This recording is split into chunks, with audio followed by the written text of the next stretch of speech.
Welcome. तो अभी तक हमने फॉर लूप के बारे में देख लिया, हमने व्हाइल लूप के बारे में देख लिया और हमने उसके स्टेटमेंट भी देख लिए, ब्रेक और कंटिन्यू स्टेटमेंट। अब हम बात करते हैं पैटर्न प्रिंटिंग के बारे में। तो अगर हमें इस टाइप का पैटर्न प्रिंट करना है तो हम वो कैसे कर सकते हैं, आज हम वही देखेंगे। तो ये बहुत ज़्यादा बेसिक पैटर्न है, लेकिन अगर आप ये बनाना सीख गए तो फॉर लूप और व्हाइल लूप को समझने का तरीका को इनहेंस करेगा ये प्रोग्राम। तो सबसे पहले हम बात करते हैं प्रिंट स्टेटमेंट के बारे में। तो प्रिंट स्टेटमेंट के बारे में हमने लास्ट वीडियो में भी बात किया था कि हम उसमें एंड पैरामीटर भी डाल सकते हैं। जैसे अगर मुझे प्रिंट करवाना है हर्ष, तो मैं इसे लोअर केस में डालता हूँ, प्रिंट हर्ष, और मुझे मान के चलिए नेक्स्ट लाइन में प्रिंट करवाना है जैन, और अब मैं इसे सेव करके रन करूं तो ये देखिए हमारा हर्ष प्रिंट हो चुका है, उसके नेक्स्ट लाइन में जैन प्रिंट हुआ है। तो ये प्रिंट स्टेटमेंट का बाय डिफॉल्ट नेचर रहता है कि हमेशा प्रिंट स्टेटमेंट के बाद जो भी प्रिंट स्टेटमेंट आएगा वो नेक्स्ट लाइन में प्रिंट होगा। तो उसके लिए हमारे पास एक एंड नाम का पैरामीटर भी होता है जिसमें हम यहाँ पे कुछ भी दे सकते हैं, हम यहाँ पे स्पेस दे सकते हैं। तो जब भी हर्ष प्रिंट होगा और उसके बाद नेक्स्ट लाइन में प्रिंट नहीं होगा जैन, उसके बाद एक स्पेस के बाद प्रिंट होगा जैन। अगर मैं इसे सेव करके रन करूं तो ये देखिए हमारे पास हर जैन एक ही लाइन में प्रिंट हो रहा है। तो जो बाय डिफॉल्ट होता है वो होता है /n, और अब मैं सेव करके रन करूं तो ये देखिए हमारा एज इट इज प्रिंट हो रहा है जैसे पहले प्रिंट हो रहा था। अब हम यहाँ चाहे तो हम किसी चीज से भी सेपरेट कर सकते हैं, हम यहाँ चाहे तो प्लस से कर सकते हैं। तो यहाँ पे देखिए हर्ष प्लस जैन आ रहा है। तो ये था एंड पैरामीटर। एंड पैरामीटर मैं अभी आपको क्यों बता रहा हूँ, क्योंकि अभी आपको इसकी काम पड़ेगी। और अगर आपको ये वाला पैटर्न प्रिंट करवाना है तो हम कैसे कर सकते हैं, हम यहाँ तो एक काम कर सकते हैं प्रिंट, और प्रिंट के अंदर में 5 स्टार डालते हैं और हर स्टार के बीच में एक स्पेस डाल देते हैं। और अब मैं इसे सेव करके रन करूं और अब हम इसी को कॉपी कर लेते हैं और हम यहाँ पे पेस्ट करते हैं 5 बार, और मैं अब सेव करके रन करूं तो ये देखिए हमारे as it is pattern print हो चुका है। तो क्या ये सही तरीका है किसी भी चीज को प्रिंट करवाने का या कोई भी कोड लिखने का?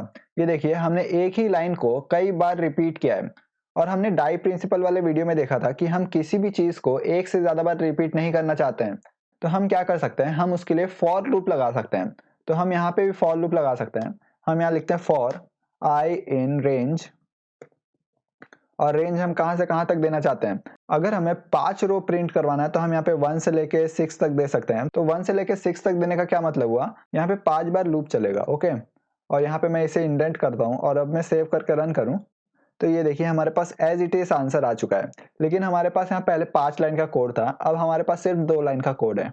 लेकिन अगर हमें इस कोड को और छोटा करना है तो हम वो कर सकते हैं। जी हाँ, हम ये कर सकते हैं।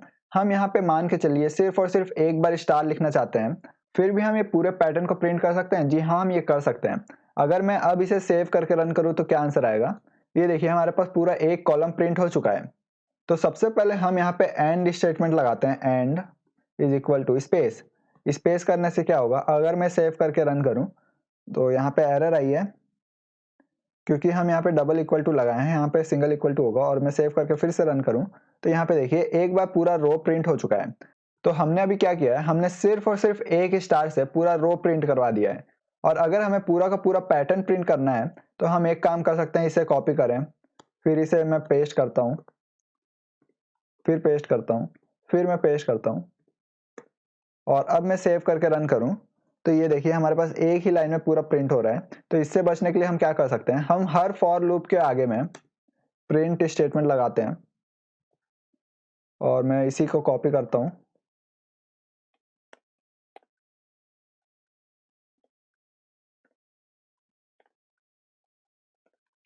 तो हम ये कर सकते हैं, अगर मैं सेव करके रन करूं तो ये देखिए हमारा पैटर्न प्रिंट हो चुका है। लेकिन क्या ये सही तरीका है, हमने यही कोड को 4 बार रिपीट किया है। तो हम ये कर सकते हैं? जी नहीं, हम ये भी नहीं कर सकते। हम इसके लिए भी एक फॉर लूप लगा सकते हैं।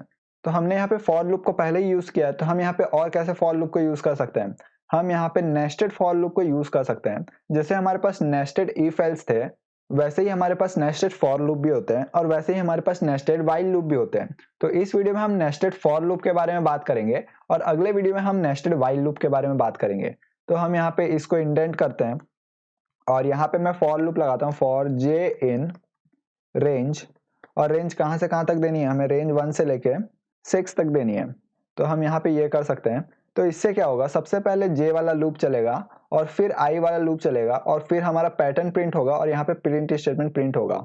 तो ये लूप काम कैसे कर रही है मैं आपको थोड़ी देर में आपको बताऊंगा। और अब मैं रन करूं तो ये देखिए हमारा as it is pattern print हो चुका है, लेकिन हम यहाँ पे सिर्फ और सिर्फ एक स्टार को यूज करके पूरा पैटर्न प्रिंट करवा दिया है। तो अब हम समझते हैं ये काम कैसे कर रहा है। तो सबसे पहले हम बात करते हैं कि हम यहाँ पे जे और आई इन दोनों के बदले कुछ भी लिख सकते हैं, क्योंकि ये दोनों सिर्फ और सिर्फ मामूली वेरिएबल है। तो हम यहाँ पे सबसे पहले वेरिएबल का नाम लिखेंगे जे, और यहाँ पे वेरिएबल का नाम लिखता हूं मैं आई। तो सबसे पहले जे का वैल्यू क्या होगा, सबसे पहले जे का वैल्यू होगा 1। और जैसे ही हमारा पाइथन फॉर लूप के अंदर आएगा, ये जे वाले फॉर लूप के अंदर आएगा, पाइथन फिर से एक फॉर लूप को देखेगा। तो इस फॉर लूप का नाम है आई। तो आई का वैल्यू कहां से कहां तक जाएगा, सबसे पहले आई का वैल्यू सबसे पहले रहेगा 1। तो यहाँ पे स्टार प्रिंट हो जाएगा, और जैसे ही स्टार प्रिंट होगा वहां पे स्पेस आ जाएगा, और फिर से ये लूप चलेगा, फिर आई का वैल्यू होगा 2, और फिर से स्टार प्रिंट हो जाएगा, फिर से स्पेस आ जाएगा, और फिर से आई का वैल्यू हो जाएगा 3, और वैसे ही 4 हो जाएगा, फिर 5 हो जाएगा।